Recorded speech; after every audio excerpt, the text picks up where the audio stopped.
देखिए, अगर आप प्रैक्टिकल तरीके से सोचेंगे तो दुनिया में आज तक किसी भी माँ बाप ने अपने बच्चे को बिगड़ने के संस्कार नहीं दिए। हर माँ बाप का यही सपना होता है कि उसका बच्चा बहुत अच्छा इंसान बने, बहुत बड़ा इंसान बने, और इसके लिए वो अपना पसीना खून पसीना एक करते हैं, बच्चे को पढ़ाते हैं, लिखाते हैं। पिता दिन भर मेहनत करके अपने बेटे के लिए सारी व्यवस्थाओं को बैठाता है, माँ दिन भर लग करके और अपने बच्चों को पालने पोसने में लगी हुई रहती है। उनका एक ही सपना है, मेरा बच्चा आगे जाकर के एक बड़ा आदमी बने। पर फिर भी आदमी बिगड़ता है।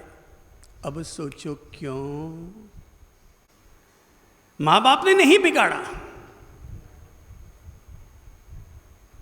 चलिए, अपने सामने एक महानुभाव बैठे हैं जिनके अभी वर्षितप चल रहा है, और वर्षितप चल रहा है।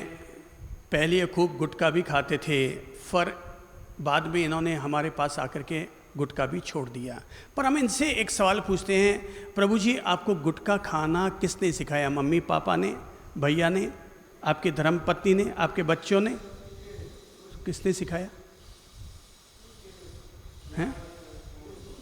हाँ सुनिए, सभी लोग सुनिए। अब क्या कहा आपने? यार दोस्तों के कारण गुटखा खाना सीख गए। इसका मतलब क्या हुआ? इसका मतलब ये हुआ, माँ बाप किसी को नहीं बिगाड़ते। इंसान जब भी बिगड़ता है तो गलत संगति के कारण बिगड़ता है। आदमी में जब भी गलत संस्कार आते हैं, जब भी आदमी गलत रास्ते पर जाता है, तो मानकर चले इसकी संगति इसको खराब मिल गई और जिन्होंने इसको सिखा दिया। जब दोस्त हो कमीने तो दुश्मनों की भी कहां जरूरत होती है। जब दोस्त कमीने हो तो दुश्मनों की जीवन में जरूरत नहीं पड़ती है। वो अपने आप में सबसे बड़ा दुश्मन है जो कि हमारे जीवन को गलत रास्ते पर लेकर गया। भाई, दो तरह के दोस्त होते हैं। एक दोस्त होता है दुर्योधन जैसा, जो हमें हर हालत में गलत रास्ते पर लेकर जाता है। कर्ण को मिला था दोस्त दुर्योधन, और अर्जुन को मिला था दोस्त श्री कृष्ण। पर दुर्योधन कर्ण को लगातार लगातार गलत रास्ते पर ले जाता चला गया और बार बार उसे मजबूर करता चला गया कि वो उसका साथ दे। और दूसरी तरफ दोस्त है श्री कृष्ण, सखा है श्री कृष्ण, जो लगातार अपने मित्र को अच्छा रास्ता अच्छा रास्ता अच्छा रास्ता दिखाने के लिए प्रेरित मोटिवेट करते रहे। गलत संगति आदमी को बिगाड़ती है और अच्छी संगति इंसान का निर्माण करती है। सत्संग इसलिए इंसान के जीवन में जरूरी है क्योंकि सत्संग बिगड़े हुए इंसान को भी सुधारने की ताकत रखती है। बाकी आज तक दुनिया में ऐसी कोई वैक्सीन नहीं बनी, ऐसा कोई इंजेक्शन नहीं बना कि जिस इंजेक्शन को खाने से, वैक्सीन को खाने से, दवा की गोली खाने से बिगड़ा हुआ इंसान सुधर जाए। बिगड़े हुए इंसान को सुधारने का एक ही तरीका है, और वो है सत्संग। हाथ में अगर कोयला लोगे, बार बार इसे मसलोगे, कोयला छोड़ो, हाथ क्या हो गया? काला। हाथ में अगर चंदन लोगे और बार बार उस चंदन को मसलोगे तो क्या होगा? ये बहुत ज़रूरी है तुम्हारे हाथ क्या लगा है और तुमने किन चीज़ों को मसल के अपने हाथों को तैयार किया है। हाथ काले किए हैं या हाथों में खुशबू और सुगंधित द्रव्य पैदा किए हैं, ये अपन लोगों पर निर्भर करता है। बादल से पानी की एक बूंद गिरती है, पानी की बूंद अगर मिट्टी में गिरे क्या होगा? हाँ सोचो और बोलो। पानी की एक बूंद गिरी, मिट्टी पे जाके गिरी, वहीं पर खत्म हो गई। वही पानी की बूंद केले के पेड़ में जाके गिरी, उसके गर्भ में गिरते ही वो कपूर बन गई। वही पानी की बूंद पानी में जाके गिरी तो पानी पानी हो गई। अब वही पानी की बूंद अगर सांप के मुंह में जाए तो जहर बन जाती है, और वही पानी की बूंद अगर सीप के मुंह में जाके गिरे तो। ये है संगत संगत का फर्क। एक संगत जहर बनाती है और एक संगत मोती बनाती है। ये इंसान पर निर्भर करता है वो अपनी संगत कौन सी रखता है। इसलिए अगर आपके घर में बच्चे हैं तो केवल ये ध्यान मत रखो कि उसके लिए रोज खिलाने के लिए बादाम है या नहीं। केवल ये ध्यान मत रखो कि वो शादी में जा रहा है तो उसके लिए शानदार ड्रेस है या नहीं, बल्कि ये देखो कि उसकी संगत सही है या नहीं।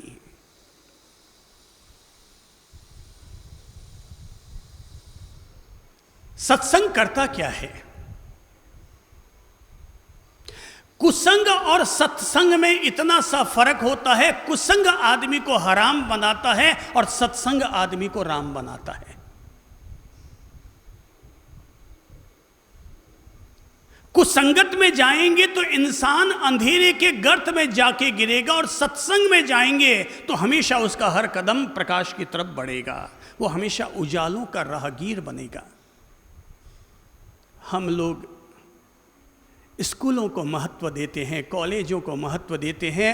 आज जितना महत्व हम अपने बच्चों के लिए पढ़ाई को जितना महत्व देते हैं, अगर उसका केवल 10% भाग भी अगर हम सत्संग को गुरु के सानिध्य में लाकर अगर अपने बच्चों को बिठाना शुरू कर दें, तो आपकी कॉलेज में कराई गई पढ़ाई उसके जीवन का निर्माण केवल 10% करेगी, पर गुरु के सानिध्य में लाकर कराया गया सत्संग उसके जीवन का निर्माण 100% करवाएगी।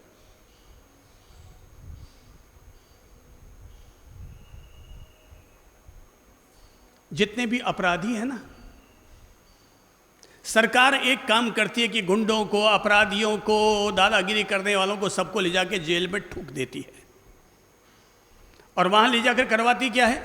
बोले सश्रम कारावास। तो सश्रम कारावास में केवल उनसे पत्थर तोड़वा दो, धागा बनवा लो, मोमबत्तियां बनवा लो, सतरंजी दरिया की सिलाई करवा दो। अगर उनको केवल अंकुश लगाना है तो जेल में ठूंस दो, पर अगर उनके जीवन का सुधार करना है, एक होता है कारागृह, एक होता है सुधार गृह। अगर हमें उनके जीवन को सुधारना है तो मैं कहूँगा उनको सश्रम कारावास के बजाय उनको सत्संग कारावास की केवल 3 महीने के लिए सजा दे दो। सश्रम कारावास उनको सुधार पाएगा कि नहीं सुधार पाएगा, पर सत्संग का कारावास अगर मिल जाएगा उसको, सत्संग सहित कारावास 3 महीने में महापुरुषों के चरित्र का श्रवण कर कर के व्यक्ति अपने चरित्र का निर्माण करना शुरू कर देगा। महापुरुषों का जब जीवन हम सुनते हैं, भगवत गीता को हम सुनेंगे, श्रीमद् भागवत को सुनेंगे, हम भगवान बने या न बने पर भगत तो जरूर बन जाएंगे। हम महावीर की वाणी को अगर सुनेंगे, हम महावीर बन पाए या न बन पाए, पर कम से कम इतनी वीरता तो हासिल कर लेंगे कि अपने भीतर के कायरता और नपुंसकता को छोड़ सके।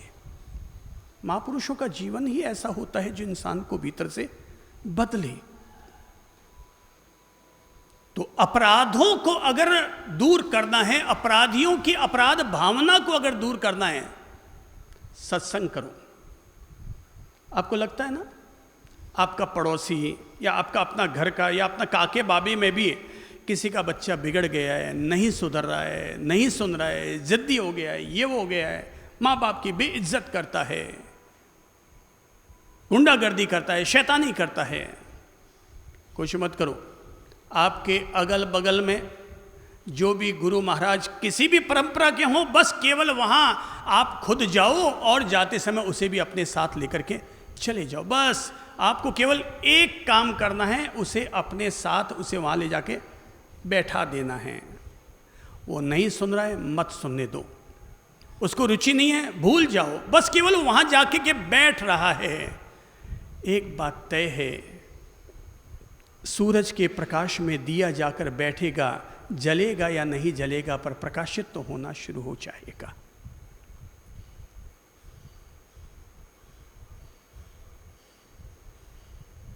इसे आप यूं समझिए,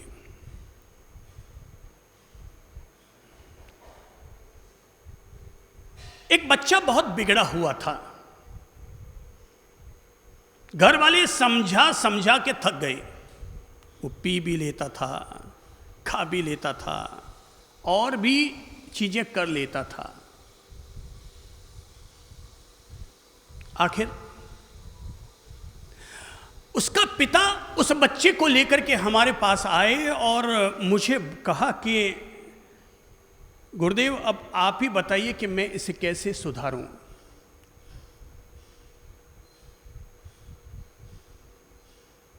मैंने उसके पिता से कहा कि एक काम कीजिए, आप बच्चे को कल अपने साथ लेकर के आइए और आते समय 2 खाली टोकरियां, 5 किलो एप्पल और उसमें एक सड़ी हुई एप्पल भी साथ लेके आ जाइएगा। बोले बाप जी ये 5 किलो एप्पल आपने मंगवाई, वो बात तो समझ में आती है, पर सड़ी हुई एप्पल, मैंने कहा आप तो केवल लेके आ जाइएगा। वो लेकर के आए, बच्चा उनके साथ था। मैंने कहा बेटा एक काम करो, दोनों टोकरियों में आधी आधी सेव डाल दो, आधी आधी एप्पल डाल दो। तो 2-2.5 किलो इधर डाल दी गई और 2-2.5 किलो इधर डाल दी गई। अब मैंने कहा कि इसमें से एक टोकरी में तुम ये सड़ी हुई एप्पल ले जाके रख दो और इसे घर ले जाके रख दो, और एक काम करना, आज सोमवार है, तुम शुक्रवार को वापस ये दोनों टोकरियां लेकर के मेरे पास आ जाना। वो बच्चा चला गया, वो समझ ना पाया कि मैं क्या कहना चाहता हूं, पर 4 दिन के बाद जब वो दोनों टोकरियां लेकर के आया तो एक टोकरी तो बड़ी प्रेम से ला करके रख दी मेरे सामने, दूसरी टोकरी लाते समय बोले नहीं नहीं वो टोकरी मैं आपके सामने नहीं लेकर आऊँगा। बोले क्यों? बोले बहुत बदबू मारती है। बोले क्यों? बोले उसकी सारी एप्पलें सड़ गई हैं। मैंने कहा आप लेके तो आइए बाबू, उस एप्पल के टोकरे को लेकर के आइए। और तब वो दोनों टोकरियाँ मेरे सामने रखी गई। मैंने उस बच्चे को अपने करीब बुलाया, माथे पर हाथ रखते हुए कहा, मैंने कहा बेटा देखो, दोनों टोकरियों में एक बराबर एप्पल थी, एक बराबर सेव थी, एक जैसी सेव थी, मगर एक टोकरी अच्छी रह गई और एक टोकरी बिगड़ गई, एक टोकरी की एप्पल खराब हो गई। क्या कारण समझे? बोले मतलब? मैंने कहा एक गलत सेव के चले जाने से, एक सड़ी हुई सेव के चले जाने से पूरी की पूरी 2.5 किलो एप्पल सड़ गई। एक सड़ी हुई एप्पल पूरी की पूरी 3 किलो की टोकरी की एप्पल को खराब कर देती है। ठीक ऐसे ही हमारे जीवन में भी अगर एक गलत आदत पड़ जाए तो हमारे पूरे जीवन को ही कलुषित कर देती है। पर अगर हम अपनी उस एक आदत को निकाल कर बाहर करने की आज ताकत बटोर लें तो बाकी के अब सेवें खराब होने से बच जाएंगी, बाकी की एप्पल खराब होने से बच जाएगी। ठीक करना है, संगत को ठीक करो। गलत संगत जब भी आएगी इंसान बिगड़ेगा। और जब मैं बात कर रहा हूं आत्म स्नान करने के लिए, तो मैं मानता हूं सत्संग से बढ़कर कोई गंगा नहीं होती, सत्संग से बढ़कर कोई गंगा सागर नहीं होता। सत्संग अपने आप में एक जीवित तीर्थ यात्रा है। सत्संग तो हर हालत में इंसान का ब्रेन वॉशिंग करता है। मेरे प्रिय प्रभु ललित प्रभु जी ने कभी एक छोटी सी घटना कही थी, और घटना यह थी कि एक व्यक्ति गया था किसी संत के पास और जाकर के कहा था कि महाराज आप रोजाना लोगों को इतना ज्ञान बांटते हैं, इतना ज्ञान सुनाते, कोई लेता देता थोड़ी है, आप फालतू इतनी मेहनत करते हैं। तो संत ने कहा एक काम करो, वो सामने जो चूने की बाल्टी पड़ी ना वो इधर लेके आओ। चूने की बाल्टी, चूना था अंदर पड़ा हुआ, तो चूना अगर किसी बाल्टी में रहेगा तो चूना बाल्टी के तल को खा जाता है, छेदे हो गए। तो पानी डाला, बोले इसमें एक बाल्टी पानी डाल, बोले पानी डाल दिया। बोले महाराज पानी डलवाया, पानी तो इसमें छेद है, सारा बह गया। बोले कोई बात नहीं, एक बाल्टी और डाल। फिर डाला गया, पानी फिर बह गया। तीसरी बार फिर डाला गया, पानी फिर बह गया। चौथी बार फिर डाला गया। महाराज ने 10 बार पानी डलवा दिया। हर बार पानी बहता चला गया। महाराज जी ने कहा बेटा कुछ समझे? बोले नहीं बाप जी कुछ नहीं समझा। बोले बेटा समझ, बाल्टी तो जैसी थी वैसी की वैसी रही, पर एक चीज में फर्क आ गया। बोले क्या? बोले इसमें जो चूना चिपका हुआ था ना, उस चूना जितनी बार तूने पानी डाला उतनी बार में नरम हो करके बह गया। सत्संग कुछ और नहीं करता। सत्संग ना तो हमारी ड्रेस बदलता है, ना हमारा एड्रेस बदलता है। सत्संग इंसान के स्वभाव को बदल देता है। सत्संग इंसान के स्वभाव को बदल देता है, उसके हृदय को बदल देता है, उसके अंतर मन को बदल देता है। इसलिए अंतर मन में परिवर्तन लाने की अगर कोई कीमिया दवा है तो वो सत्संग है। कबीरा गंदी कोटची पानी पीवे न कोय। बहुत अच्छा दोहा है, चलो बोलो सभी लोग। कबीरा गंदी कोटची। कोटची बोलते हैं उसे, पुराने जमाने में जो राजाओं के किले होते थे ना, उस किले की सुरक्षा के लिए चारों तरफ गंदे पानी की खाई बनाई जाती थी, उसी का नाम है कोटची। तो कबीरा गंदी कोटची पानी पीवे न कोय, जाय मिले जो गंग में सो गंगोदक होय। वो गंदा पानी कहाँ मिल जाए जाकर के? गंगा में। वो किले का गंदा पानी अगर गंगा में जाकर मिल जाता है तो क्या बन जाता है? गंगोदक बन जाता है। वो ग्रहण करने जैसा हो जाता है। ये है संगत का असर। यह है संगत का असर। अच्छी संगत करो, सत्संग करो, ऐसे लोगों का सत्संग करो जो इंसान के जीवन में सुधार लाए। मैं ये तो कभी नहीं कहूँगा कि मैं आप में से किसी को भी संत बनने की प्रेरणा दूंगा, पर जो लोग भी हमारे यहाँ रोज आते हैं वो संत बने या ना बने पर सज्जन तो जरूर बन जाएंगे।